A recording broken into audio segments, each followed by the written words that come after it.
नमोकार मंत्र है न्यारा, इसने लाखों को तारा। नमोकार मंत्र है न्यारा, इसने लाखों को तारा।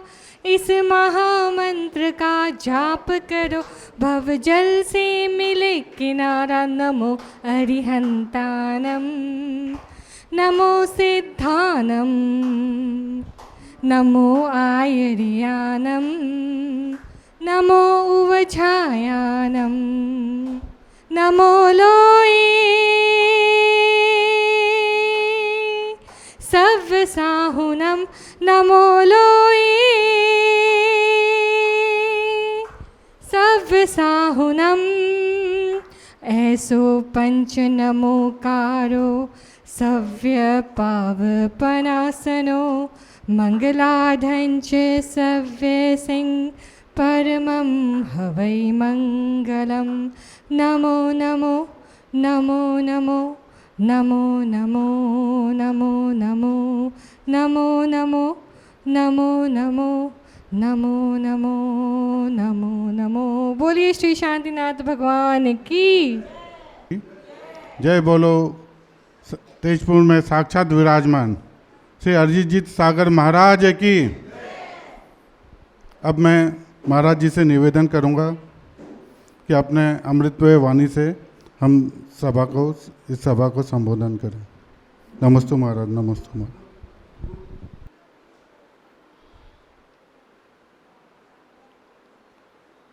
ओम नमः सिद्धेभ्यः।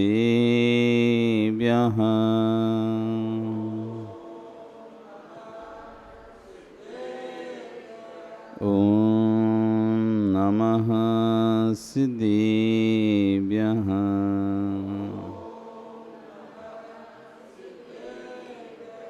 ओम नमः सिद्धेभ्यः।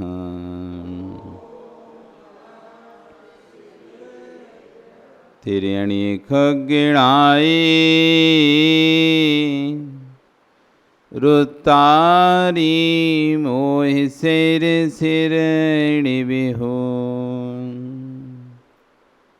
आयरी राउ पसियो परवादिन्यो भव्ये जी लोए।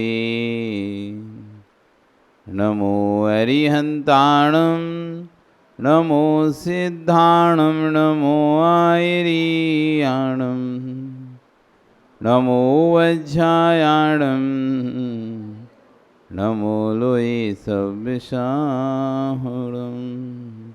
बोले अनंत अनंत परमेष्टि भगवान की, आदिरम आदिनाथ भगवान की, वर्तमान शासनी महावीर भगवान की, आचार्य श्री 108 कुंद स्वामी महाराज जी की, आचार्य और विश्व सागर जी महाराज जी की, अहिंसा में विश्व धर्म की।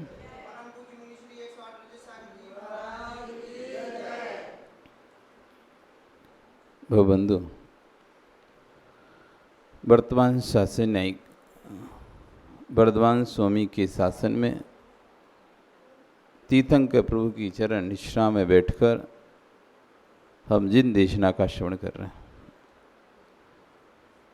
ये जिनेन्द्र वाणी मनुष्य जगत कल्याणी है। आचार्य हुवन कुंददेव स्वामी महाराज ग्रंथ राज रेणसार जी में श्रवण और श्रावक होवे धर्मों का व्याख्यान कर रहे हैं। और यहाँ पर आचार्य हुवन शंका आदि 8 दोषों की चर्चा कर रहे हैं। तो कल हम यहाँ पर समझ रहे थे कि सम्यक दर्शन विषय चल रहा था कि जैसे बाहर के प्रकाश से पदार्थों का बोध होता है, वैसे ही अंदर की प्रकाश से अंदर के तत्व का बोध होता है। और अंदर का प्रसाद सम्यक्त है। सम्यक्त ज्योति जिसके आगे के अंतरंग में जल गई है तो वह 8 दोषों से रहित होता है। कितने दोषों से? 8 दोष। कौन कौन से 8 दोष? पहला दोष था शंका। जिन बच में शंका न धार, उसको जिन्हें देव के वचनों में शंका नहीं होती है किंचित भी। देव सांस गुरु के प्रति अकाट आस्था होती है। जितनी आस्था एक व्यक्ति को भोजन पर है, रोटी पर है, कि मैं यदि भोजन करूँगा, रोटी खाऊँगा तो मेरा पेट भर जाएगा। जैसी आस्था उसको एक भोजन पर रहती है, आपका पेट भरेगा नहीं भोजन करोगे तो राजीव। आप भोजन करोगे तो पेट भरेगा क्या? भरेगा ना। कोई कहे नहीं भरेगा तो फिर क्या कहोगे? मान लोगे क्या? कोई कहे भोजन करने से पेट नहीं भरता है तो आप मान लोगे क्या? क्यों?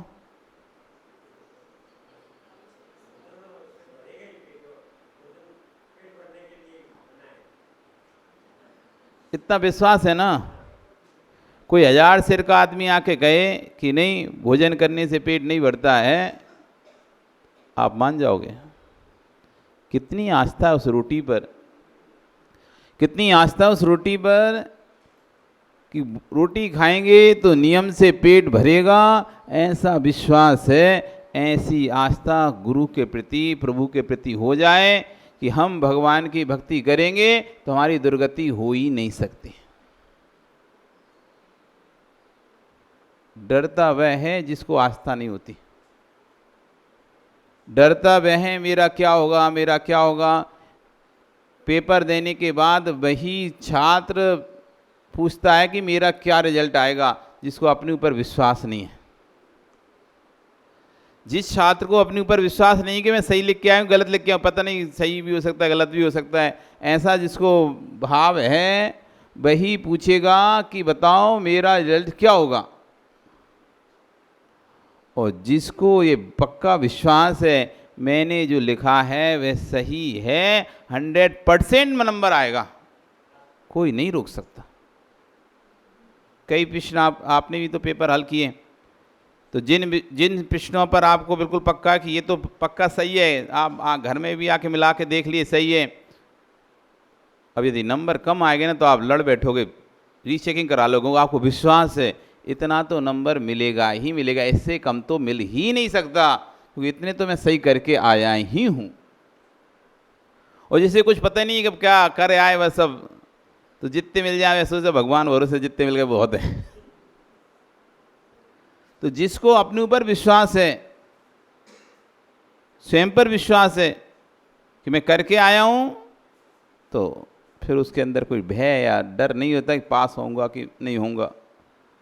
ऐसे जिसके अंदर गुरु के प्रति, प्रभु के प्रति आस्था है, श्रद्धा है, विश्वास है, उसे फिर किसी बात का भय नहीं रहता कि मेरी गति दुर्गति होगी क्या।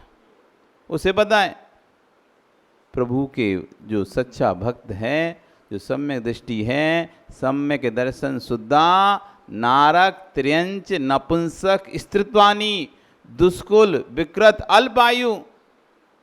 यदि मैं वास्तव में भगवान का भक्त हूँ और वास्तव में मेरी श्रद्धा प्रभु के ऊपर है, तो अगले भव में, इस भव में कुछ भी हो सकता है। वो स्त्री हो सकता है, नपुंसक हो सकता है, दरिद्री हो सकता है, विकलांग हो सकता है, लेकिन अगला भव, नेक्स्ट भव में ना तो वह नारकी होगा, ना त्रिंच बनेगा, ना स्त्री बनेगा, ना नपुंसक बनेगा, ना अल्पायु होगा, ना विकलांग होगा, ना दरिद्री होगा।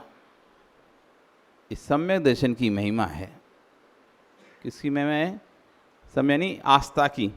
भगवान के ऊपर यदि अकाट आस्था है, आपका सिर भी दर्द कर रहा है तब भी आप प्रभु के अलावा किसी को याद नहीं कर रहे, तब आपका समझ में आएगा कितनी आस्था है। नहीं तो आज थोड़ा सा सिर दर्द होता है, व्यक्ति झाड़ा फूंक करवाने के लिए चला जाता है उधर। घर में थोड़ी सी समस्या आती है, कोई बीमार होता है और किसी बता दे कि यदि आप वहाँ जाकर चबूतरे पर अगरबत्ती लगा के आएंगे, वहाँ जाकर चादर चढ़ा जाएंगे तो आपके परिवार के सदस्य ठीक हो जाएगा। अब उस समय देखो इधर परिवार का सदस्य तड़प रहा है, अब इधर आपको भगवान को छोड़ना है, दूसरे जहाँ पर अगरबत्ती लगाना है, उस समय आपके परिणाम क्या होंगे? आप उस व्यक्ति की बीमारी को देखते हैं, अरे ठीक है भगवान सब लगाया आ रहा है, उसने कहा है लगाया आ रहा है, अब नहीं भी ठीक हुआ, अरे ठीक ही नहीं हुआ। दो ही तरफ से गए, सम्यक भी गया और व्यक्ति भी नहीं ठीक हुआ। आस्था हो धनंजय कवि जैसी, आस्था उस धनंजय कवि जैसी, जिसने जो भगवान की भक्ति करते समय एकदम निश्चल होकर भगवान की भक्ति करता था, और उसका नियम था जब मैं भगवान की भक्ति करूंगा तो मुझे किसी प्रकार के विकल्प नहीं रखूंगा, ना घर जाने के ना किसी प्रकार के। उसी दौरान उसके पुत्र को सर्प ने काट लिया, सांप ने काट लिया। घर से सूचना भेजी जल्दी आओ, बेटे को सांप ने काट लिया। श्रीपाल जी क्या करते आप, पूजन करते होते तो नहीं जाते। अभी फ़ोन आ जाए अंकुश का, पापा दुकान पे ग्राहक आया जल्दी आओ, मैं नहीं जा पाऊंगा, तो क्या रुक जा बेटा, अभी मैं 2 मिनट में मार्जन करता हूँ, पहुँचता हूँ मैं 2 मिनट में। वैसे मैं 10 मिनट में करता, वैसे मैं 10 मिनट में करता, तू बस 2 मिनट दे मुझे, 2 मिनट, अभी दुकान पे पहुँचता हूँ। पास में तो दुकान है ना, सामने तो दुकान है, क्या बोलोगे? अरे यार अभी मैं तो, मेरा तो 7:30 का समय था, अब मैं कैसे आऊँ? अरे नहीं पापा बहुत अर्जेंट है, ग्राहक है। तो ठीक है, एक बार कर उसको बोल 2 मिनट रुक। तो संजय तुम कर लेना, तो मार्जिन में आ रहा हूँ, मेरे को काम आ गया।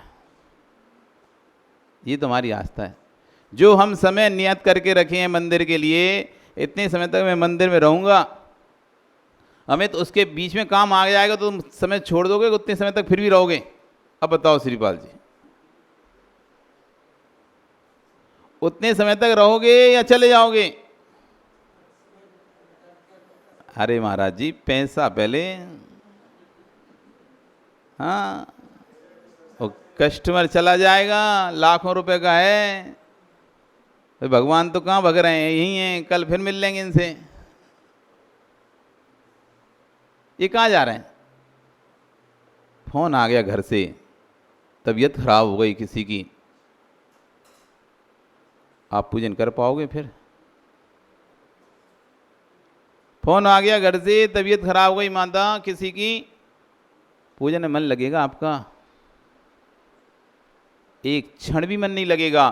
तुरंत आप अगर अधूरी पूजन है तो कैसे भी करके जल्दी जल्दी पूजी करो, अधूरी है तो जल्दी जल्दी कर दो पूजे, ओम ओम रीम पढ़ के चढ़ा दो, लेकिन निकलो फटाक से। तब ये भाव आएगा कि नहीं, जो हो गया वो तो हो गया है, पहले अपनी पूजन क्यों छोड़ूं, पहले पूजन करता हूं। नहीं आएगा, आ ही नहीं सकता, क्योंकि उतनी अभी दृढ़ता नहीं आई ना, उतनी दृढ़ता नहीं आई है। वो धनंजय कभी पूजन कर रहा है, पूजन कर रहा है, घर से संदेश आ गया कि बेटे को सांप ने काट लिया। आप होते तो पूजन भी छूटती तो छूट जाती, पहले घर जल्दी से दौड़ के पहुंचते इलाज कराने लिए। एक लौता बेटा, एक लौता बेटा, और वो भी बड़े समय बाद जन्म लिया था उसने, मतलब बहुत, किसी के 5 साल बाद, किसी के 7 साल बाद संतान होती है ना, थोड़े लाड़ प्यार की होती हैं।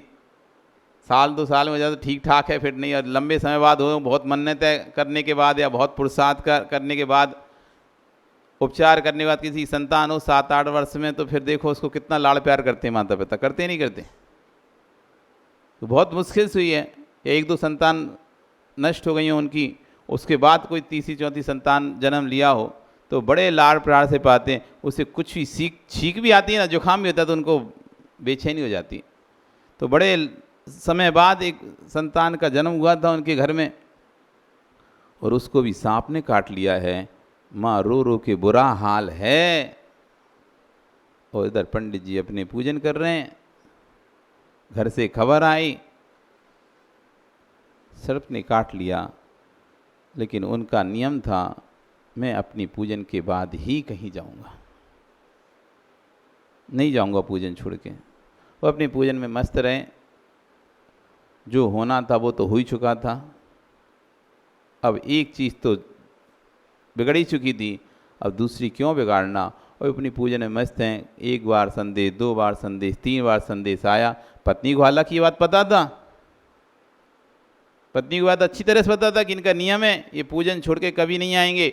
तब भी राग में बार बार भेज रही, बार बार भेजे बुलाना, नहीं आ रहे, और इसका गुस्सा बढ़ रहा है। अरे ठीक है, 1 आध दिन छोड़ दें तो क्या बिगड़ जाएगा इनका, 1 दिन छोड़ देना। अब इधर बेटा मरे जा रहा है, मर जाएगा बेटा, फिर कहाँ से पूजन करते रहना तुम। पर वो सुना नहीं, तो उसको आखिरी में गुस्सा आया, तो उस बेटे को ले जाकर ही वहीं मंदिर में डाल दी जहाँ वो पूजन कर रहे थे। लो करो पूजन, अब जब बेटा मर जाएगा तो तुम पूजन करते रहना। इधर बेटे का पूरा शरीर नीला पड़ गया, उपचार नहीं मिला, उपचार कराने के लिए उसको ही था, उपचार नहीं मिला और उसका शरीर पूरा नीला पड़ गया, पूरे शरीर में जहर फैल गया। इधर पैरों पर बेटा पड़ा हुआ है, हाथ में द्रव्य है। अब बताओ ऐसे समय में राजीव क्या करेंगे? अब ये तो आपके पास तो फिर भी कोई कष्ट संकट नहीं आते, कोई संकट नहीं। थोड़ा सा जुकाम क्या आता है, आज मंदिर नहीं जा रहे, आज तो तबीयत ठीक नहीं है। थोड़ा सा सिर दर्द क्या करता है, आज पूजन नहीं गए, आज दर्शन करके जा रहे हैं। थोड़ा सा सिर दर्द क्या है, थोड़ा गरम, आज गरम गरम महसूस हो रहा है, थोड़ा गरम लग रहा है शरीर, तो आज नहीं उठते, आज सुबह वो कर लेगा, अभी अभिषेक कर लेगा, आए बहुत हैं करने वाले, आज थोड़ा और देर तक सो ले रहे। नहीं होते परिणाम। पानी बरस रहा हो तेज, अरे आज तो पानी गिर रहा है, अब कौन जाए, ठीक है आज नहीं जाते। वो पूछेगा अरे हम तो उठे तो थे लेकिन बहुत तेज पानी गिर रहा था, तो हमने सोचा रहने दो, एक दिन नहीं जाए तो क्या जा रहा है। हाँ आप भी तो नहीं आते कभी कभी मंदिर, पानी तेज गिर रहा है ऐसा सोच के, या फिर आज घर में मेहमान हैं, अब उनको सुबह से लगे आज मंदिर छोड़ दे रहे, अथवा घर में साफ़ सफाई है, दीपावली आई ना जब, तो घर में साफ़ सफाई होगी, तो उस समय से मंदिर छोड़ दोगे आप। कोई मेहमान आता है तो मंदिर छोड़ देते हो, घर में कोई बीमार हो जाता है तो मंदिर छोड़ देते हो, कभी कभी आलस आता है, बाहर से घूम घाम के आते थके हारे होते हो, अब रहने दो कौन जाए, ठीक है छोड़ देते हो। मतलब जहाँ भी तुम्हें लूज पॉइंट दिखता है, मतलब कुछ भी होता है, वहाँ थोड़ा सा ही प्रमाद हुआ, छोड़ो भगवान, आज रहते मंदिर, आज रहने दो, हार देने नहीं जाते, आज रहने दो, अभिषेक नहीं देखते, आज रहने दो, पूजन नहीं करते, आज शाम को प्रवचन नहीं जाते, अब 2 बार तो घूमे आए मंदिर में, अब थक गए, अब आज नहीं जाएंगे। कितने प्रकार हैं जिसमें आप हर बार मंदिर को छोड़ते हो। ये तो आपकी आस्था है भगवान के प्रति, ये तो हमारी आस्था है। जहाँ भी सुबह जल्दी जाना होगा तो ये नहीं है कि यदि आज जल्दी जाना, चलो मैं जल्दी मंदिर चला जाता हूँ, उठेगा अपने समय पे, नहाएगा घंटों में, ब्रश करेगा, वो करेगा, सब करेगा, और फिर अरे यार आज तो हमें जल्दी जाना है इसलिए हम आज मंदिर नहीं जा पाए, आज अभिषेक नहीं करें। जब जल्दी जाना है, कहीं यात्रा पे जाना था, तो जल्दी उठ के सबसे पहले देव दर्शन करने आना चाहिए था, तो उसने देव दर्शन छोड़ दिया, अभिषेक करता तो अभिषेक छोड़ दिया। क्यों आ रहे, आज हमको जल्दी जाना है, अरे जल्दी जाना है तो क्या हुआ, आराम से आप जो कार्य आप सोने का समय था उसको कम कर लेते, जो मंजन का समय था, आपके ब्रुश का करने का समय था उसको कम कर लेते, जो टॉयलेट में घंटों घंटों बैठे रहते हैं उसको समय कम कर लेते, जो घंटों घंटों रगड़ रगड़ के नहा रहे थे उसका समय कम कर लेते, जो बातें करने का समय था उसका समय कम कर लेते। वो कहीं से समय कम नहीं किया, कम समय हुआ तो मंदिर का ही हुआ, कम समय हुआ तो मंदिर दर्शन का ही हुआ, और कोई समय कम नहीं हुआ है। बेटा पड़ा हुआ है, वो धनंजय कभी सोच रहा है काम पुरुषार्थ का फल तो जा चुका है, अब मैं धर्म पुरुषार्थ का फल क्यों छोड़ूं, एक पुरुषार्थ का फल तो मेरा व्यर्थ हो चुका है, अब मैं दूसरे पुरुषार्थ के फल को व्यर्थ नहीं होने दूंगा। वह अपनी पूजन करता है, पूजन के बाद बेटे को देखता है, बेटा पूरा नीला पड़ चुका था, पूरे शरीर में जहर फैल चुका था। तब भगवान के चरणों में, हे प्रभु मुझे अपने संतान की चिंता नहीं है, इसका आयु कर्म चला गया तो मैं क्या, कोई भी इंदोवा जिनिंदोवा, मणि मंतो से रखा, मणि हो, मंत्र हो, हलदर हो, चक्रधर हो, सौधर्मेंद्र हो, इन चक्रवर्ती हो, तीर्थंकर क्यों ना हो, जिसके एक आयु खत्म हो चुकी है उसे कोई भी नहीं बचा सकता, जिसके आयु कर्म उसकी कोई भी रक्षा नहीं कर सकता है, तो मैं क्या इसकी रक्षा कर पाऊंगा। है यदि महामृत्युंजय मंत्र से उम्र बढ़ती तो जब जब उम्र खत्म होती तब तब बढ़ा लेते, तो कभी कोई मरते ही नहीं। रावण ने भी महामृत्युंजय मंत्र का जाप किया था, वे तो मत नहीं बचे, वे खुद मर गए। तीर्थंकर जैसे जीव नहीं बचे, वे मर गए, तो फिर और कौन जिएगा? तीर्थंकर जैसे जीव नहीं बचे, चाहते तो आदिनाथ अभी तक क्यों नहीं रह सकते थे? रह सकते थे, उनको मंत्र नहीं आता था महामृत्युंजय मंत्र, जप लेते। और स्वर्ग में इंद्र, उन्हें भी वो भी जप लेते। क्यों स्वर्ग से उन्हें च्युत होना पड़ता है? कौन चाहता है भोगों को छोड़ना? कौन चाहता है सुख को छोड़ना? वहां तो ऐसे सुख हैं जो तुम कल्पना भी कर सकते। नाके नाकऊ कसाम सौख्यम, नाके नाकऊ कसाम। कि स्वर्ग का सुख कैसा है भैया? स्वर्ग का सुख तो बता नहीं सकते। स्वर्ग का सुख को स्वर्ग के जैसे ही है। जैसे आपने मिश्री खाई, प्रसन्न जी मिश्री खाई क्या? खाई? कैसी लगती है? हैं? कैसी? ओ पंचूला जी कैसी लगती है? कैसी मीठी लगती है? अच्छा बता दो। नहीं, कैसी मीठी कैसी लगती है? कैसी लगती है बेटा? खाया कभी मीठा पाना? मिश्री शक्कर कुछ खाया ना? कैसा लगता है? मीठा कैसा?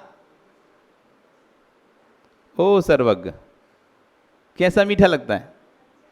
अच्छा कैसा मीठा बताओ? कैसा मीठा लगता है? बोलो। मिश्री खाई ना, शक्कर खाई, कैसी मीठी लगती? बोलो ना। अच्छी कैसी? बहुत अच्छी कैसी?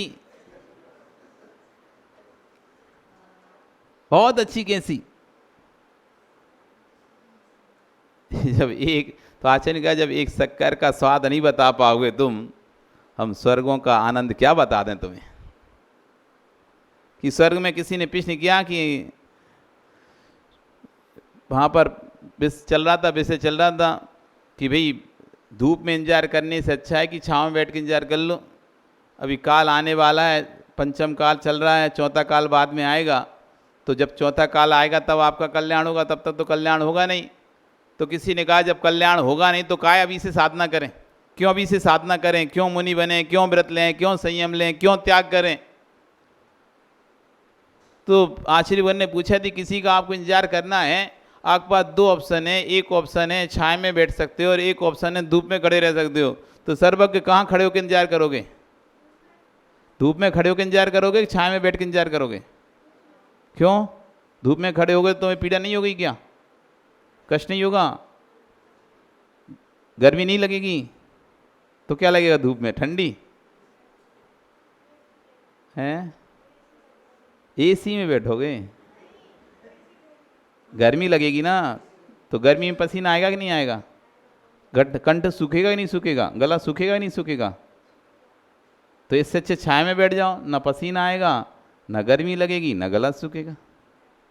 तो कहाँ बैठोगे? धूप में ही बैठेगा ये तो। धूप में ही बैठेगा बेटा। अभी जा रहा है ना, देखना गाड़ी में एसी चला गया क्या? एसी नहीं चलता? एसी चलता है गाड़ी में? एसी ही चलता है। क्या बोल रहे हैं पापा? पीछे पूछो।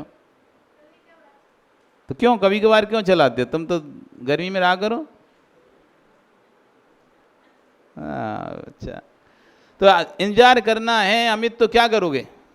सोताइए, छाया ढूंढेगा हर व्यक्ति। छाया में बैठेपन, शांति से पंखा के नीचे बैठे, छाया में बैठे, क्यों गर्मी में तपना है? जब इंतजार करना ही है तो ऐसे ही काल का इंतजार करना ही, चौथे काल का इंतजार करना है। तो आचार्यगण कह रहे हैं नरक में जाने से अच्छा है कि स्वर्ग में जाके इंतजार करो। काल का इंतजार करना है, चौथा काल आएगा जब कल्याण होगा, तो यहाँ से आप दोनों जगह जा सकते हो, नरक में भी जा सकते हो और स्वर्ग में भी जा सकते हो।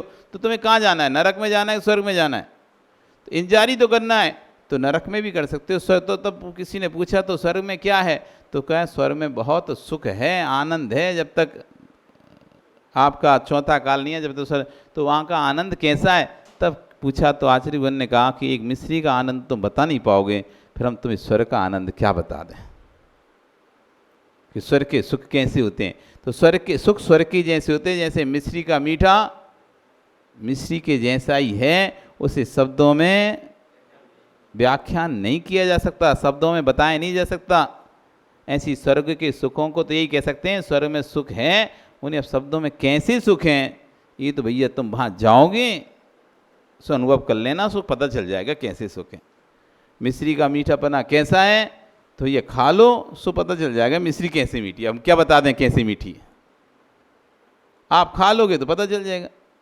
तो ऐसे स्वर्ग को कौन छोड़ना चाहता है, लेकिन वहाँ भी आयु जब समाप्त होती है तो ना इंद्र, ना उनकी शक्तियाँ, ना उनकी ताकतें, ना उनकी रिद्धियाँ, अणिमा महिमा लगिमा गरिमा प्राप्ति प्राकाम ईशद वसित्व, ये कोई भी रिद्धियाँ काम में नहीं आती हैं।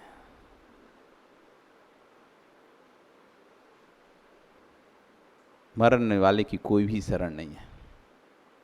मणिमंतो से रखा है गल होई वी भज्जो, मरणो ही नहीं शरणहा। मरने की वाले की कोई भी शरण नहीं है, चाहे मणि हो, चाहे मंत्र हो, चाहे कुछ हो। तो वहाँ धनंजय कभी बैठा हुआ भगवान के चरणों में बोल रहा है कि एक पुरुषार्थ का फल चला गया, दूसरे पुरुषार्थ फल नहीं छोड़ना चाहता, लेकिन हे प्रभु मुझे अपने संतान की चिंता नहीं है, मुझे धर्म की चिंता है। आज मैं अपने धर्म से च्युत नहीं हुआ, संतान जाए चली गई, लेकिन मैं ये नहीं चाहता लोग ये कहें कि देखो क्या मिला धर्म को निभाने से, क्या मिला धर्म को पर आस्था रखने से, संतान और चली गई।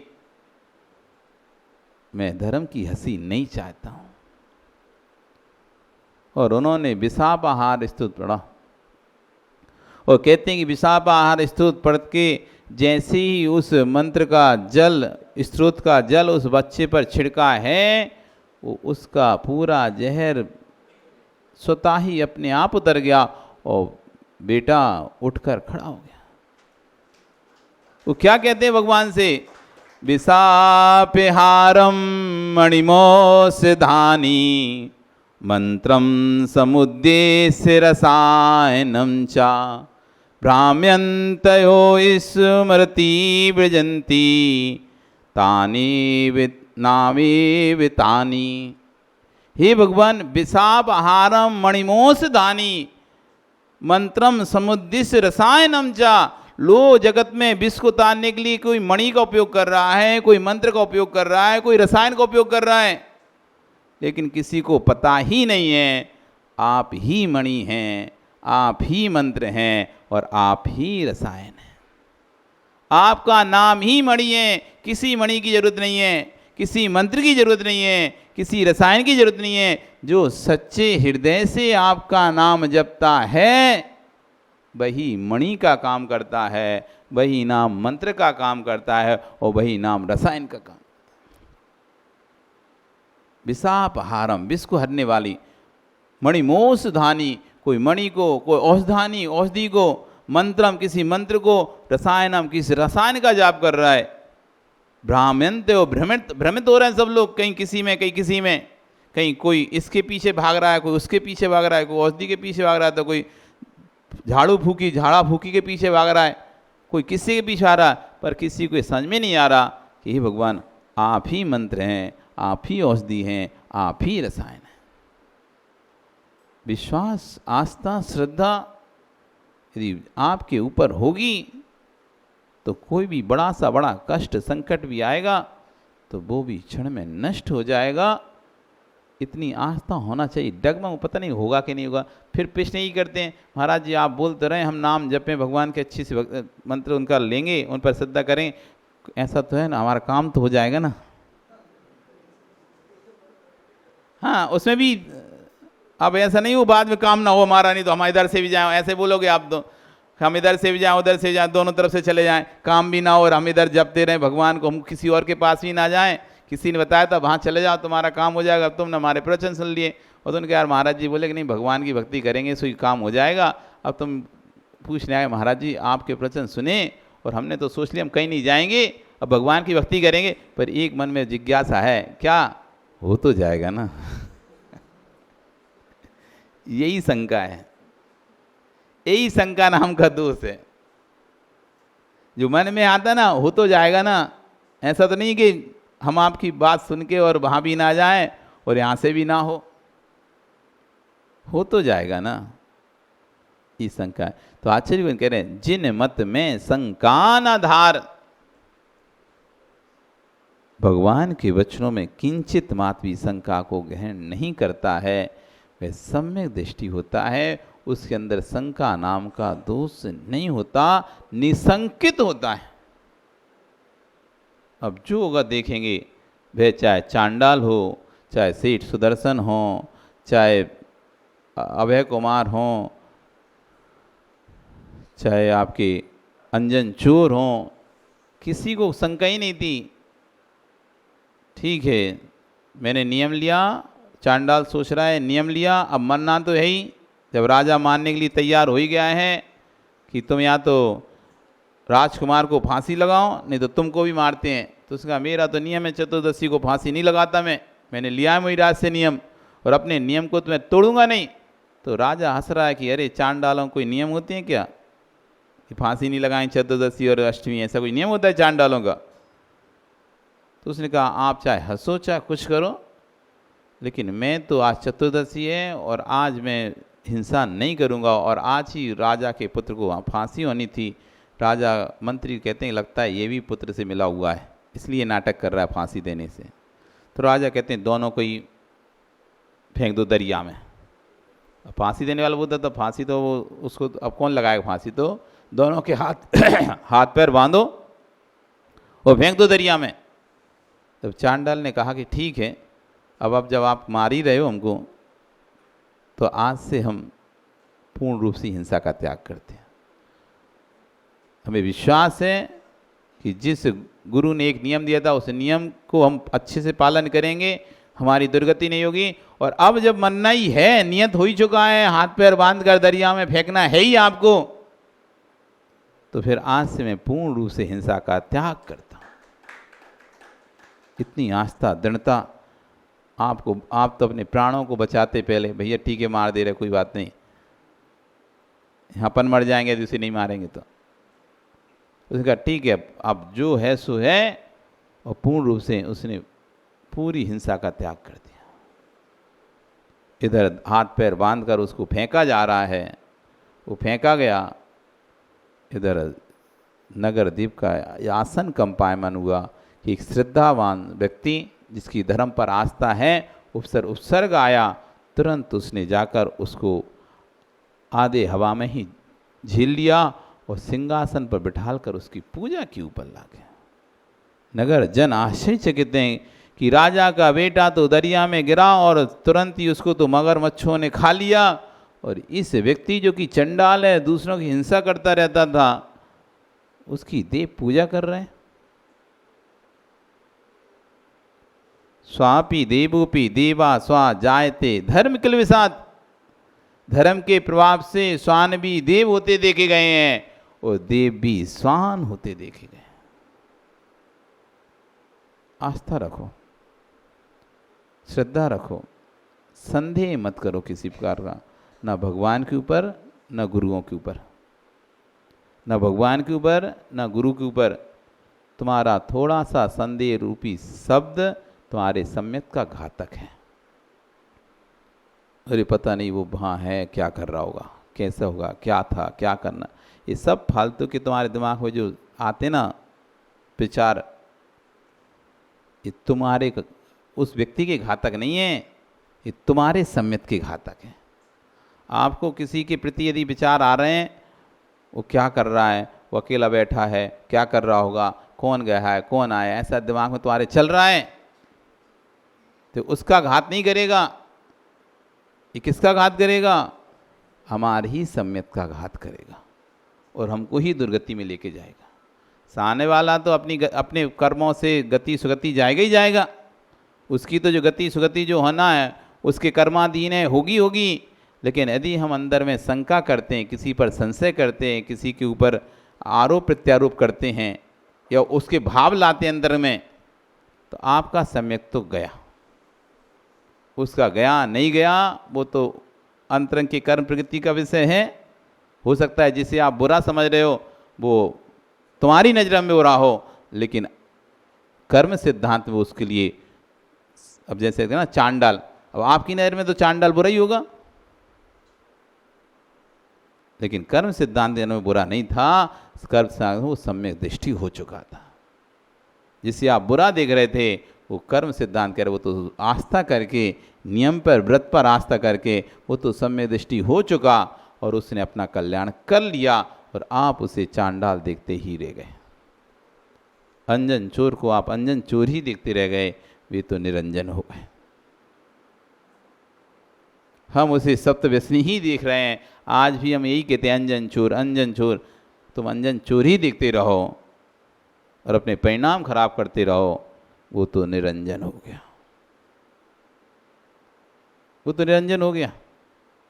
कब कौन सा जीव का कल्याण हो जाए पता नहीं है, कब कौन से जीव के भाव बदल जाए, परिणाम बदल जाए पता नहीं है।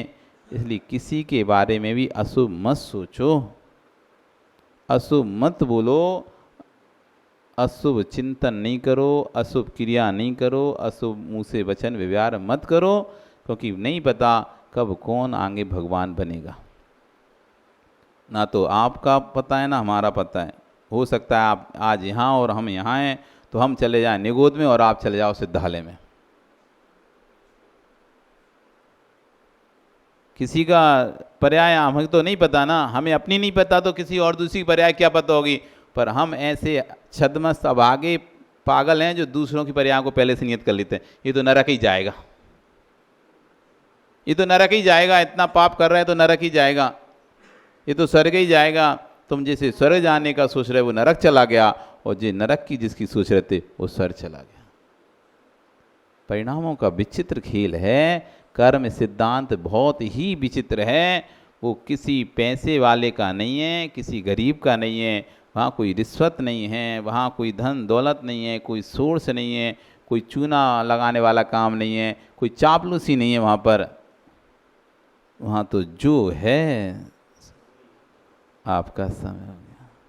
कल फिर आओगे, पर रह रही तो फिर चर्चा करेंगे। बोली भगवान महावीर स्वामी की।